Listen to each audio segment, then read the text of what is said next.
एक शानदार बर्फ़ का महल जिसमें स्नो क्वीन रहती थी, जो कि बहुत ही खूबसूरत और नेक दिल थी। बर्फ़ से ढके हुए महलों के करीब ही एक गांव था जिसका नाम सोम्यो था, जहां लोग अक्सर बर्फ़ की मलका और इसके चमकते महल की कहानियां सुनाते थे। और उनमें से एक ऐसी लड़की थी जिसका नाम एनी था, जो बर्फ़ के महल जाने और बर्फ़ की मलका से मिलने का ख्वाब देखती रहती थी। एक दिन एनी ने महल जाने का फैसला किया और गर्म कपड़े पहनने और चमकते महल की तरफ रवाना हो गई। सफ़र तवील और ख़तरनाक था, लेकिन एनी का अज़म कभी कम ना हुआ।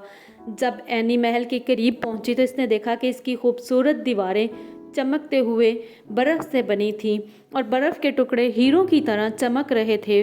और बड़े बड़े दरवाज़ों के करीब पहुंची और एनी ने दरवाज़ा खोला तो एक बहुत ही प्यारी और खूबसूरत सी परी नमूदार हुई। कौन हो तुम और यहाँ क्यों आई हो?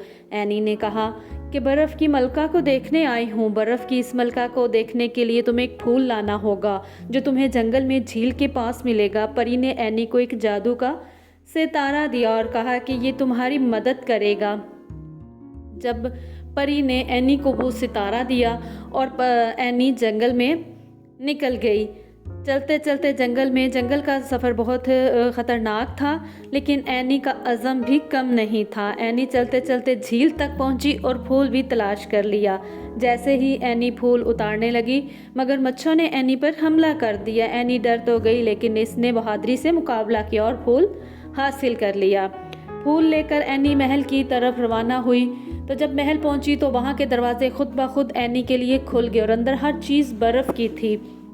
फर्नीचर से लेके कीमती फरनूसों तक बर्फ़ के थे। अचानक बर्फ़ की मलका ज़ाहिर हुई, जो खालिस सफ़ेद लिबास में थी और क्रिस्टल का ताज पहने हुई थी। खुश आमदीद एनी, मैं तुम्हारा इंतज़ार कर रही थी।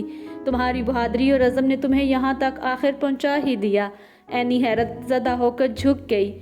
मलका एनी को शानदार बर्फ़ के मुजस्मे, फानूस और बाग दिखाने लगी।